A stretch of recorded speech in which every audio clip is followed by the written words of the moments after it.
Hello friends, welcome back to my channel. आज हम पढ़ने वाले हैं डिपॉजिटरी एक्ट के बारे में। सबसे पहले जान लेते हैं कि डिपॉजिटरी यानी कि निक्षेप का घर क्या है।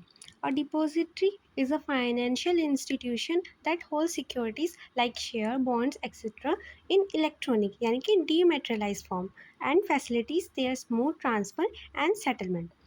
यानी कि निक्षेपकार एक वित्तीय संस्था होती है जो प्रतिभूति जैसे शेयर, बॉन्ड आदि को इलेक्ट्रॉनिक रूप में रखती है। यानी कि वो उसके भौतिक रूप में न होकर इलेक्ट्रॉनिक रूप में होते हैं और उनके सरल हस्तांतरण एवं निपटान की सुविधा प्रदान करती है। जैसे कि अब आजकल लोग कैश की जगह डिजिटल पेमेंट करते हैं, उसी तरह यहाँ पे सिक्योरिटीज़ के लिए इलेक्ट्रॉनिक रूप में रखा जाता है। अब डिपॉजिटरी एक्ट 1996 यानी कि निक्षेपकार अधिनियम 1996 क्या है? The depositories act 1996 provides the legal framework for the establishment of depositories to hold securities in dematerialised यानी कि electronic form and facilitate smooth transfer. यानी कि निक्षेपकार अधिनियम 1996 प्रतिभूतियों को इलेक्ट्रॉनिक डीमैट रूप में रखने और उनके आसान हस्तांतरण के लिए निक्षेपकारों की स्थापना हेतु कानूनी ढांचा प्रदान करता है। यानी कि इन सब के लिए कि हम अपनी प्रतिभूति को इलेक्ट्रॉनिक रूप में रख सकते हैं, किस आधार पर रख सकते हैं, उसके लिए ढांचा ये अधिनियम हमें प्रदान करता है। अब इसके बाद इसकी धाराएं क्या है? The act contains 31 section divide into 6 chapters. यानी कि इस अधिनियम में 31 धाराएं और 6 अध्याय शामिल हैं। अब इसकी स्थापना कब हुई थी? The act was enacted in 1996 leading to the creation of India's first depository NSDL। यानी कि यह अधिनियम 1996 में लागू हुआ, जिससे भारत का पहला निक्षेपकार NSDL स्थापित हुआ। अब NSDL क्या है? National securities depository limited. यानी कि ये एक कंपनी है जो इसका ध्यान रखती है। उसके बाद में स्थापना हुई CDSL की 1999 में, सेंट्रल डिपॉजिटरी सर्विस लिमिटेड। अब इसके बाद इसके सदस्य कौन कौन होते हैं? Depositories are manage by a board of director as per SEBI regulations. यानी कि निक्षेपकारों का संचालन सेबी नियमों के अनुसार निदेशक मंडल द्वारा किया जाता है। अब उसमें कौन कौन आते हैं? सबसे पहले आते हैं हमारे प्रमोटर रिप्रेजेंटेटिव यानी कि प्रवर्तकों के प्रतिनिधि। उसके बाद आते हैं सेबी नॉमिनेटेड मेंबर्स यानी कि जो सेबी द्वारा स्थापित या नामित किए गए हैं। उसके बाद आते हैं इंडिपेंडेंट डायरेक्टर्स यानी कि स्वतंत्र निदेशक। स्वतंत्र निदेशक के लिए अब ये होता है कि वो कंपनीज वगैरह से डायरेक्टली रिलेटेड ना हो, एज पर प्रॉफिट। इसके लिए काफ़ी सारी रेगुलेशंस होती हैं, जैसे कि उनके ऊपर कोई केस वगैरह नहीं होना चाहिए, वो कंपनी से 2% से ज़्यादा या फिर रेगुलेशंस के अकॉर्डिंग जो भी है उससे ज़्यादा प्रॉफिट में नहीं होने चाहिए, या फिर उनका कंपनी पर 2% से ज़्यादा अधिकार नहीं होना चाहिए। इसके लिए काफ़ी सारे रूल्स होते हैं, उसके अकॉर्डिंग स्वतंत्र निदेशक बनाए जाते हैं। अब इसकी विशेषताएं क्या होती है? डिपॉजिटरी एक्ट की इलेक्ट्रॉनिक होल्डिंग ऑफ सिक्योरिटीज़ यानी कि प्रतिभूतियों का इलेक्ट्रॉनिक स्वामित्व। यानी कि जैसे आपके पास पहले कैश होता था, अब आपके पास इलेक्ट्रॉनिक रूप में कैश होता है। उसी तरह पहले लोगों के पास सिक्योरिटीज़ होती थी, अब वही है उनके इलेक्ट्रॉनिक रूप है।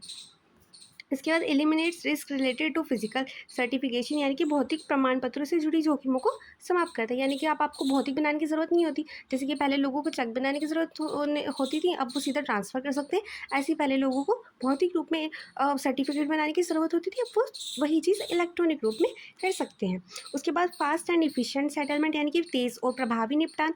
अब वही बात है, जैसे कि आप कैश के लिए कभी भी ट्रांसफ़र कर सकते हैं, जल्दी से जल्दी हो जाता है। जितनी अमाउंट डालनी है आपको उस वो अमाउंट डाली और पे कर दिया। इसी तरह यहाँ पे भी हम सिक्योरिटीज़ के लिए इजीली ट्रांसफ़र कर सकते हैं। उसके बाद आता है सिक्योर एंड ट्रांसपेरेंट सिस्टम यानी कि सुरक्षित है और पारदर्शी है, क्योंकि आप इसको कभी भी अपना दिख सकते हैं इलेक्ट्रॉनिक रूप होने की वजह से। उसके बाद आते हैं functions of depositories as per depositories act 1996 यानी कि निक्षेपकार अधिनियम 1996 के अंतर्गत निक्षेपकारों के कार्य।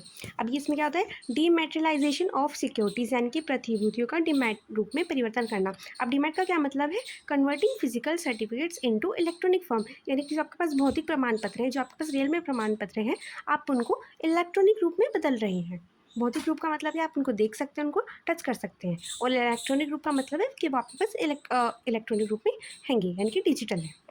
उसके बाद आता है रीमेटेरियलाइजेशन ऑफ सिक्योरिटीज़, यानी कि प्रतिभूतियों को पुनः भौतिक रूप में बदलना। यानी कि आपने जो भी अब सिक्योरिटी अपनी डीमैट कराई है, आप उनको फिर से भौतिक रूप में बदल रहे हैं, यानी कि आप उनको डिजिटल से कागजी प्रमाण पत्र में बदल रहे हैं। उसके बाद फैसिलिटेटिंग ट्रांसफर एंड सेटलमेंट, यानी कि हस्तांतरण और निपटान को सुगम बनाना। क्योंकि आप क्या कर सकते हैं, कभी भी त्रुटि रहित अपना हस्तांतरण तेज़ी से कर सकते हैं, यानी कि आपको जिधर भी अपनी सिक्योरिटीज़ भेजनी है आप इलेक्ट्रॉनिक रूप में उनको ईजिली भेज सकते हैं। पर भौतिक रूप में भेजने के लिए आपको ट्रांसफ़र करवाना पड़ेगा, आप किसी मीडियम से उनको भिजवाएंगे, पर इलेक्ट्रॉनिक रूप में आप खुद भी कभी भी कहीं भी ट्रांसफ़र कर सकते हैं। उसके बाद आते हैं मेंटेनिंग इन्वेस्टर अकाउंट्स, यानी कि निवेशक खातों का रख रखाव। Keeping electronic records of holding and transaction, क्योंकि आप देख सकते हैं होल्डिंग और लेन देन का इलेक्ट्रॉनिक रिकॉर्ड बना ही रखना है, यानी कि आप देख सकते हैं कि कहाँ पे सिक्योरिटीज़ का लेन देन किया गया है। उसके बाद आते हैं pledging and hypothecation of securities. Hypothecation of securities यानी कि प्रतिभूतियों को गिरवी हाइपोथिकेट रखना, यानी कि allowing investor to place securities as collateral, प्रतिभूतियों को गारंटी के रूप में गिरवी रखने की सुविधा देना, यानी कि आपके पास उसकी सुविधा भी अवेलेबल है। उसके बाद इसके उद्देश्य क्या होते हैं, टू प्रमोट डिमैटेरियलाइजेशन ऑफ सिक्योरिटीज, यानी कि प्रतिभूतियों के डिमैट रूप को बढ़ावा देना, एक तरह से डिजिटल सिक्योरिटीज़ को आप बढ़ावा दे रहे हैं, इलेक्ट्रॉनिक सिक्योरिटीज़ को। To reduce fraud and paper work, धोखाधड़ी और कागजी कार्यवाही को कम करना, इसीलिए डिजिटल इंडिया आजकल अभियान भी चलाए जा रहे हैं। वो कैश के लिए, यहाँ पे आप क्या करें, सिक्योरिटीज़ के लिए डिजिटल वर्क कराना चाह रहे हैं। इससे क्या होगा, कागजी कार्रवाई कम होगी, फ्रॉड का खतरा नहीं हो सकता, क्योंकि आप कभी भी ट्रांजैक्शन देख सकते हैं। To speed up transfer and settlement, क्योंकि आप इजीली ट्रांसफर कर सकते हैं किसी भी व्यक्ति को कहीं से भी, तो यहाँ पे तेज़ प्रक्रिया हो जाती है। To build trust among investors, क्योंकि आप कभी भी चेक कर सकते हैं ट्रांजैक्शंस, तो इससे क्या होता है, इन्वेस्टर्स के बीच यानी कि निवेशकों के बीच विश्वास स्थापित किया जाता है।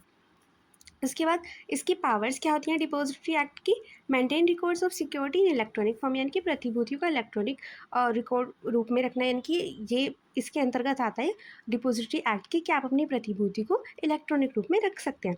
उसके बाद ऑफर सर्विस विया डिपॉजिटरी पार्टिसिपेंट्स, यानी कि DPS, यानी कि निक्षेपकार प्रतिभागियों के माध्यम से सेवाएं प्रदान करना, क्योंकि जो ये कार्य करेंगे आप स्वयं तो नहीं कर सकते कि आप भौतिक रूप से अपने आप से इलेक्ट्रॉनिक रूप में बदल सकते, इनके लिए आपके पास डिपॉजिटर्स रखे जाते हैं, वो आपके ये कार्य करते हैं। उसके बाद फ्रीज और unfreeze accounts under SEBI's direction, यानी कि सेबी के निर्देशक पर खातों को फ्रीज और अनफ्रीज करना। जैसे कि अगर कभी कभी होता है कि कुछ एक्टिविटीज़ के वजह से आपका अकाउंट फ्रीज कर दिया जाता है कुछ लिमिटेशंस की वजह से, उसके बाद आप उसको अनफ्रीज करा सकते हैं, जैसे भी पॉलिसीज़ होती हैं, तो ये इसके अंतर्गत आता है, सेबी के रेगुलेशंस के अंतर्गत आप ये करवा सकते हैं। उसके बाद frame regulations for smooth operation, यानी कि संचालन के लिए नियम बनाना, क्योंकि अगर आप कोई भी अपना अधिनियम चला रहे हैं तो आपको कार्यवाही करनी होगी, उससे रिलेटेड आप नियम बनाएंगे, तो ये नियम भी ये इस एक्ट के अंतर्गत बना सकते हैं। अब इसके बाद दंड क्या आते हैं, 1 lakh per day for non complaints, यानी कि अनुपालन न करें, अगर आप किसी रूल्स को नहीं मान रहे तो आप पर 1 लाख प्रतिदिन तक का जुर्माना लगाया जा सकता है। उसके बाद मैक्सिमम पेनल्टी जो होती है, वो अधिकतम जुर्माना आप पर जो लगाया जा सकता है इस एक्ट का उल्लंघन करने के अंतर्गत, वो 1 करोड़ रुपये तक का हो सकता है। सस्पेंशन और कैंसिलेशन ऑफ रजिस्ट्रेशन, यानी कि जो आपकी प्रतिभूतियाँ जहाँ पे आपने रजिस्टर कराई हैं, पंजीकरण कराई हैं, उनको निलंबन कर सकती हैं, यानी कि सस्पेंस कर सकते हैं और उनको रद्द भी कर सकते हैं। उसके बाद imprisonment for fraud and misconduct, यानी कि अगर आपने कुछ धोखाधड़ी की है, कोई दुराचार किया है, तो आपको जेल या कारावास हो सकती है। Thank you for watching.